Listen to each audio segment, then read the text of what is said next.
Commander Jin stared at the blinking red light on his console. The automated message had been playing for 3 minutes now, but he listened to every word again. His coffee had gone cold in his hand. This is Al-3 Coalition Central Command. Our system is under attack. Unknown vessels are destroying our worlds. They consume everything. Our fleets are gone. Anyone receiving this message, please help us. We are dying. The bridge of the UES Defiance fell silent. Jin looked around at his crew. Navigation Officer Hyun was the first to speak. Sir, the message came from the Al-3 system. That's 47 light years from here. I know where it came from, Jin said quietly. He pulled up the Galactic Communication Network on his screen. What I want to know is why we're the only ones who seem to care. Communications Officer Miko shook her head. Sir, I've been monitoring all channels. The Galactic Council received the same message 6 hours ago. They marked the Al-3 system as a total loss. No rescue mission planned. Jin felt anger rising in his chest. They just wrote them off. An entire civilization. The Council's exact words were resources cannot be wasted on hopeless situations, Miko continued. They've already updated star charts to mark the system as hostile territory. Engineer Day looked up from his station. Commander, our orders are to patrol the Outer Rim. Command specifically told us to avoid the Al-3 sector. Jin stood up and walked to the main view screen. Stars stretched out before them, cold and distant. Somewhere out there, people were dying, while the galaxy's most powerful governments did nothing. Su, he called to his weapons officer. How long would it take us to reach the Al-3 system? At maximum warp. 18 hours, sir. Jin turned back to his crew. These weren't just his subordinates. They were his family. He'd served with most of them for over 5 years. They'd saved each other's lives more times than he could count. I'm going to ask you all something, and I want honest answers, Jin said. Our orders say stay on patrol. Command says don't get involved. The Council says it's hopeless, but there are people out there begging for help. He paused, looking each crew member in the eye. All in favor of investigating the Al-3 distress. Signal. Every hand on the bridge went up immediately. Jin smiled grimly. Set course for the Al-3 system. Maximum warp. Aye, Sir Heian replied, already working at his console. 18 hours. As the stars streaked past them, Jin couldn't shake the feeling that they were heading into something the galaxy had never seen before. The UES Defiance dropped out of warp at the edge of the Al-3 system, and Commander Jin immediately knew they were too late. Or so it seemed. Dear God, whispered Navigation Officer Hyun, staring at the main screen. Where Al-3's third moon should have been, there was nothing but debris and a massive ship. The vessel looked like someone had crossed a battleship with a living creature. Its surface pulsed with veins of dark energy, and mechanical arms the size of skyscrapers were pulling chunks of rock into its belly. Sir, I'm reading 17 of those things, reported Sensor Officer Tay. The largest one is 3 times bigger than our ship. They're eating the moons. A weak transmission crackled through their speakers. The voice was desperate. Broken? Unknown vessel. This is Novell of the Al-3 Coalition. Please, you must leave immediately. These creatures, these devourers, they destroyed the Zentari fleet in minutes. The Carillion Empire sent their best warships. All gone. Jin opened a channel. This is Commander Jin, of the human vessel Defiance. We received your distress call, humans. Novell's voice carried surprise. But your species is so young. You have no major fleets. Why did you come? Because you asked for help, Jin said simply. We need tactical information about these devourers. Everything you have. There was a long pause. Commander, with respect, you have one ship. The Galactic Council sent nothing. The Threnody Empire fled when they saw the devourer numbers. You should run while you can.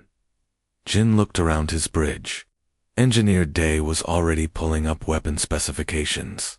Communications Officer Miko was scanning for enemy weak points. Weapons Officer Sue was checking ammunition stores. Naval, send us everything you know about their attack patterns, hull composition, and power sources, Jin said calmly.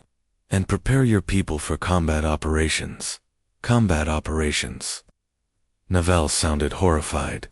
Commander, we are a peaceful people. We haven't fought wars in 3 centuries. We don't even have weapons on our ships. Jin watched his crew work.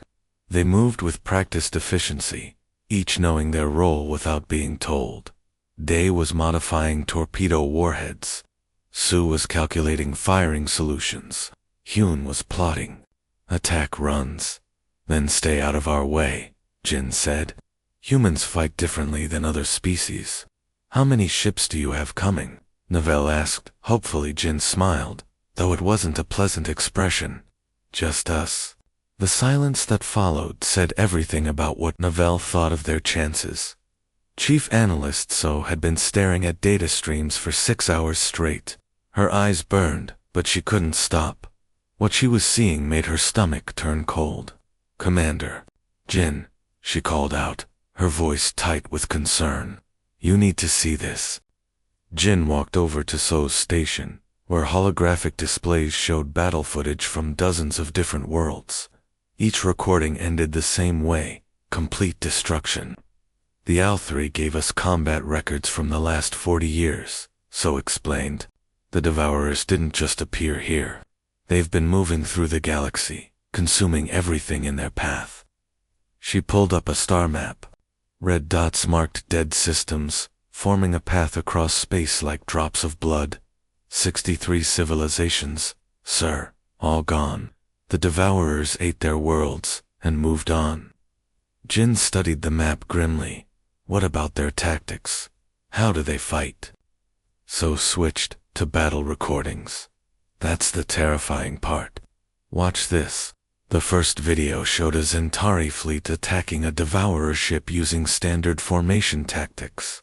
For the first few minutes, their coordinated assault seemed effective. Then everything changed. See how the Devourers suddenly adjust their shield frequencies. So pointed at the screen. They learned the Zentari attack pattern and countered it perfectly. She played another recording. The Carillions tried hidden tactics. Same result. Look at the timestamp. They adapted in under 10 minutes. Jin watched as the proud Carillion fast attack ships were systematically destroyed by Devourers, who had somehow predicted every maneuver. They're a hive mind, So continued. When one ship learns something, they all know it instantly. Every battle makes them smarter. Every tactic used against them becomes useless. Navel's voice came through the comm system. We tried everything, Commander Jin. Frontal assault, stealth attacks, even kamikaze runs. Nothing worked. They adapt faster than we can think.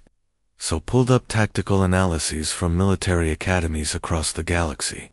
Every major power studied these battles.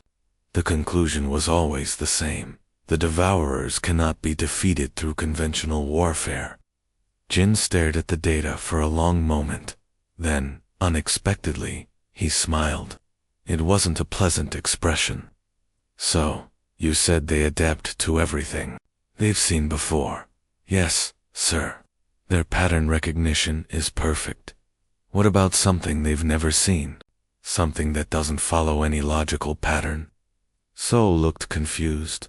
Sir, military tactics are based on logic. If there's no pattern, it's not tactics, it's chaos. Jin's smile grew wider. Exactly. Miko, get me personnel files on every human. Military engagement from the last 100 years. Focus on the ones our own generals called insane, sir, Miko asked. It's time these Devourers learned about human warfare. Captain Han checked his weapon systems one last time. The EU's Defiance had split into 3 attack groups, with Han leading the first wave in his fighter squadron. Behind him, 12 human pilots prepared for what every military academy would call suicide. Remember, Han's voice crackled through the comm system. Throw out everything you learned in flight school. We're not here to look pretty or follow the book. On the Althari command ship, Novell watched in horror as the human fighters approached the massive Devourer fleet. Commander Jin, your pilots are flying directly at them. No evasive patterns, no formation tactics. They'll be destroyed. Jin's voice was calm. Just watch. Han's fighter screamed toward the nearest Devourer ship at full speed. The alien vessel's weapons tracked him, calculating his trajectory, preparing to fire at the exact moment for a clean kill. Then Han did something impossible. He rammed his damaged wing into his wingman's ship. What is he doing? Novell gasped, as both human fighters spun wildly through space, completely out of control. The Devourer weapons fired where Han should have been, but he was tumbling unpredictably through space. Instead of trying to regain control, Han fired his missiles while spinning, sending them in random directions. Pilot Jin, you're in my line of fire, Han shouted over the com.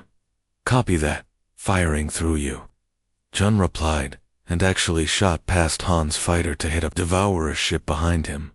The Devourers had never seen anything like it. Their adaptation protocols went crazy, trying to analyze tactics that made no sense. How do you counter a pilot who deliberately crashes into his own teammate? How do you predict the movements of someone who isn't trying to survive?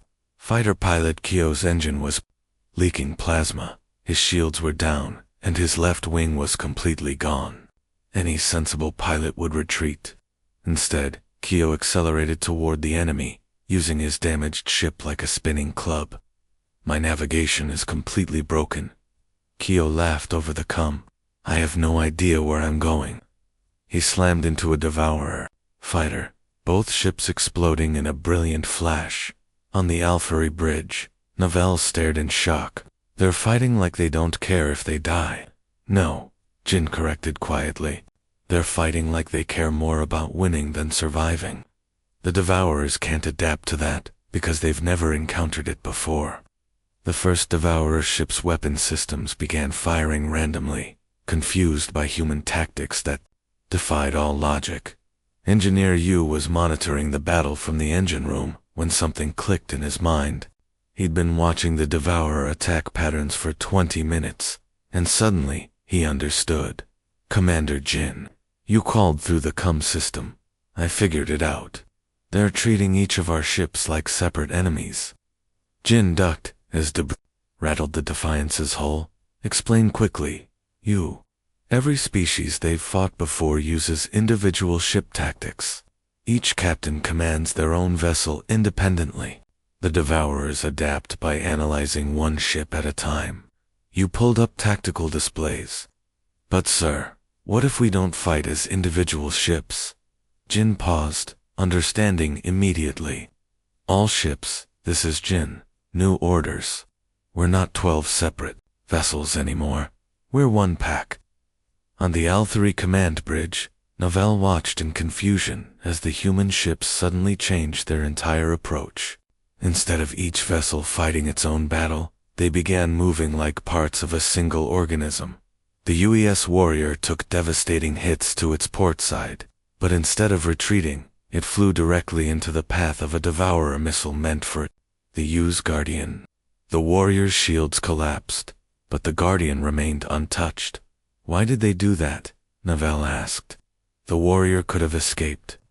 Before anyone could answer, the Guardian used its protected position to deliver a perfect shot that crippled a massive Devourer ship.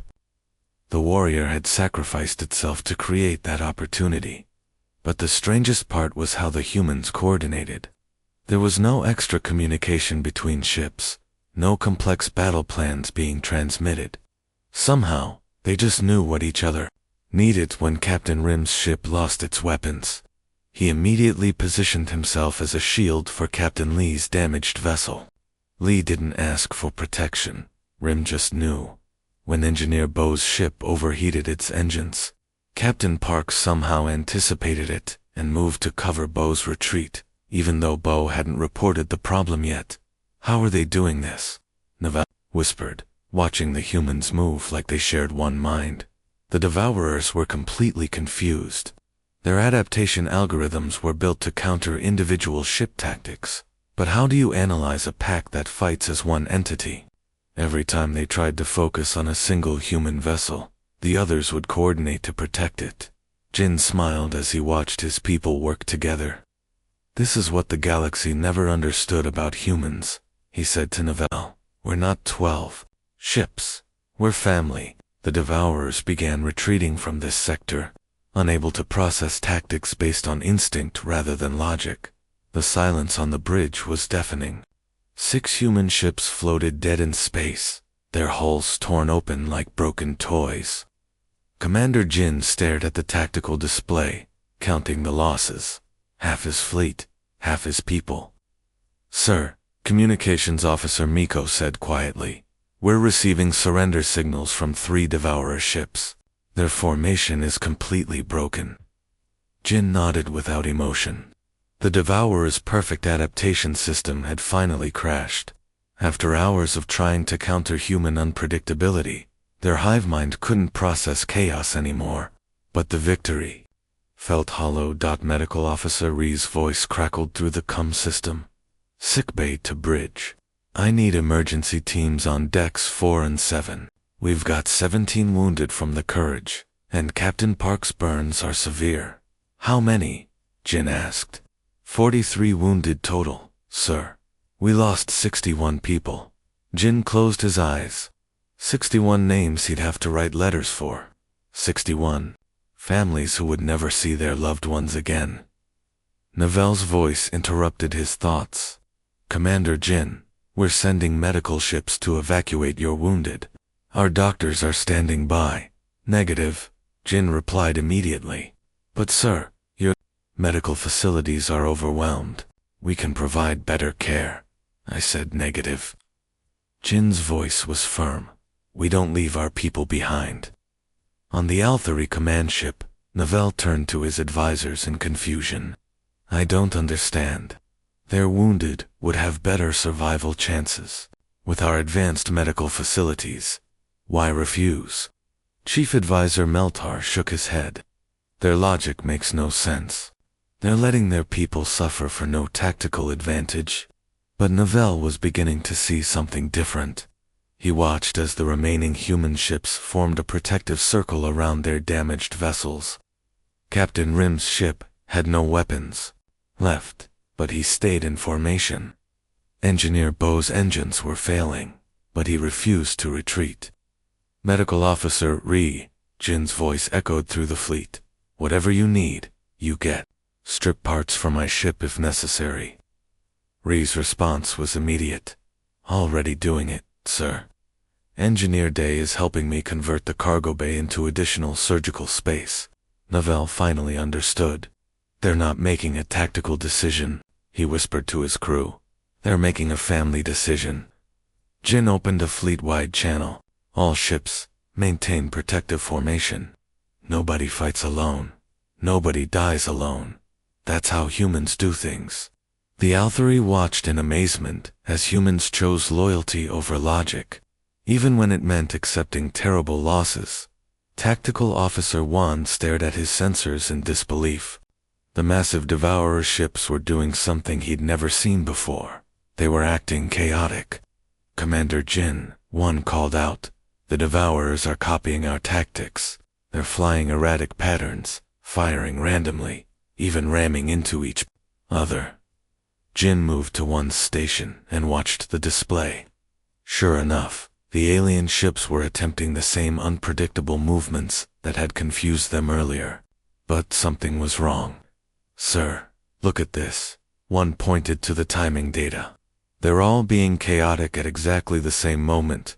Their random patterns are perfectly synchronized. Jin almost laughed. They can't help themselves. Even when they try to be unpredictable, they do it as a hive mind. The Devourer's attempt at chaos was like watching a perfectly choreographed dance, pretending to be random. Every ship moved in synchronized disorder, their hive mind making them incapable of true unpredictability. One's eyes lit up with understanding. Sir, if they're all connected, and they're all trying to be chaotic at the same time, ... They're creating a pattern, Jin finished. 1. Can you predict their random movements? One's fingers flew across his console. Give me 30 seconds. His tactical computer began analyzing the Devourer's synchronized chaos. Got it? Their random patterns repeat every 47 seconds. They can't help it. They're all sharing the same chaotic algorithm. All ships, Jin announced. One is sending you prediction models. The Devourers think they're being unpredictable, but they're actually more predictable than ever. The remaining human ships immediately took advantage. Captain Lee positioned his vessel exactly where a Devourer ship would randomly drift.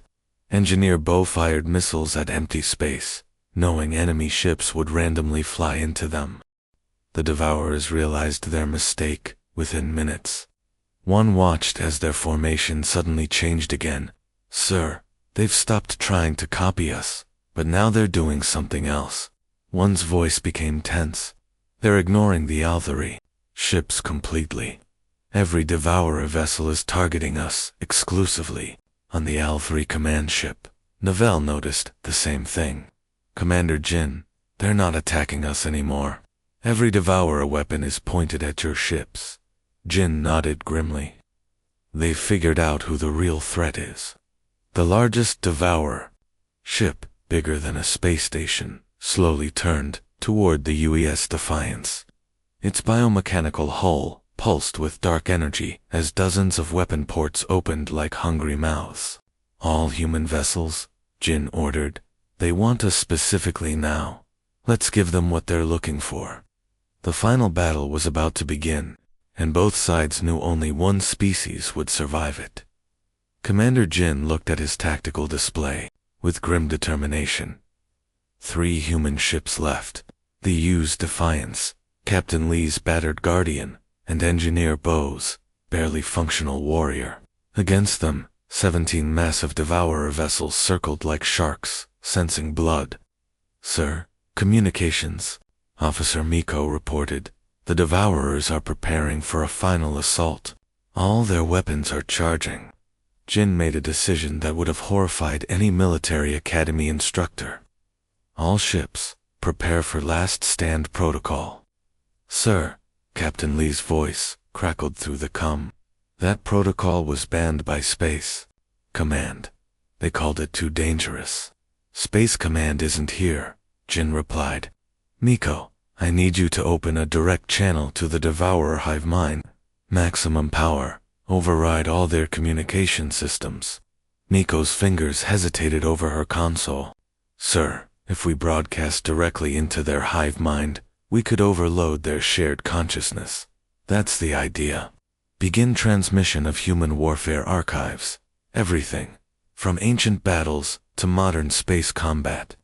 Jin turned to navigation. Officer Heian set collision course with their command ship, full speed. Sir, that's suicide, Heian protested. No, Jin smiled grimly. That's human. The Defiance's engines roared to life, accelerating directly toward the massive Devourer command vessel. As they flew, Miko's transmission began flooding the alien hive mind with thousands of years of human warfare. The Devourers experienced the Battle of Thermopylae, where 300 warriors held off an empire. They felt the desperate courage of soldiers at the Alamo. They witnessed the strategic brilliance of countless generals who turned defeat into victory through sheer determination. But what terrified them most was the pattern they discovered. Humans didn't just fight to win, they fought to the absolute end, no matter the cost. Sir, Tactical Officer, Wan reported. The Devourer formation is breaking apart. Their ships are actually retreating through the hive mind connection.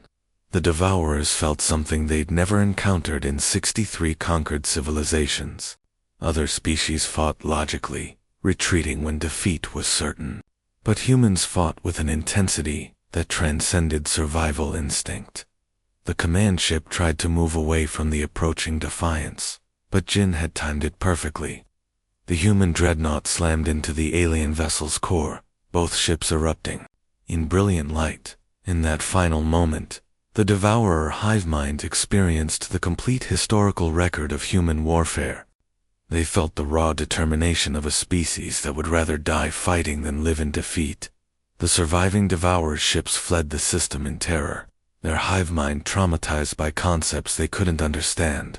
For the first time in their existence, they had encountered a species more dangerous than themselves. Admiral Jin walked through the corridors of Althari Prime's military academy, still adjusting to his new rank. 6 months had passed since the Battle of Aldari, and the changes were remarkable. Where once he'd seen peaceful corridors filled with scientists and diplomats, now he watched Althari cadets practicing combat maneuvers that would have seemed impossible before. Admiral Jin called Instructor Veltar, a young Aldari who'd been studying human military tactics. The cadets are ready for today's exercise. Jin entered the training room to find 30 Aldari pilots sitting in flight simulators. On the main screen, their practice battle played out in real, instead of the perfect formations their species had used for centuries. They flew in seemingly chaotic patterns, breaking off from their squadrons to provide unexpected support. Jin nodded, watching one pilot deliberately crash into an asteroid to create debris that helped his teammate. But you're still thinking too much. Real chaos can't be planned. Novell approached from behind, his ceremonial robes replaced by practical military attire. 6 months ago, I would have called this madness, he said, gesturing at the controlled chaos on screen. Now, our survival depends on it. Jin smiled. How are the other academies doing? The Zentari have requested human instructors for all their military schools, Novell replied. The Carillion Empire is completely restructuring their fleet doctrine. Even the Galactic Council has officially apologized and asked for human military advisors. Through the Academy's windows, Jin could see construction crews building new ships. These weren't the elegant, symmetrical vessels the Althar had always preferred. The new designs looked almost crude by galactic standards, angular, heavily armored, built for function over beauty. Admiral Novell continued, I wanted to thank you personally. Before you arrived, we thought strength meant following rules, maintaining order, fighting logically. You taught us that sometimes survival requires embracing what others call weakness. Jin watched as an Althari cadet successfully completed a maneuver that involved deliberately damaging his own ship to achieve victory. The other species had always seen human unpredictability as a flaw, a sign of their primitive nature. The galaxy spent centuries trying to make warfare predictable, Jin said. They forgot that the best weapon against any system is something that doesn't follow the system's rules. Novell nodded. The Devourers adapted to logical tactics, but they couldn't adapt to illogical ones. Your people saved us by being exactly what we thought made you inferior. Jin looked at the eager faces of the Althari cadets, no longer the peaceful philosophers they'd once been, but warriors learning to fight with human heart. The galaxy would never be the same.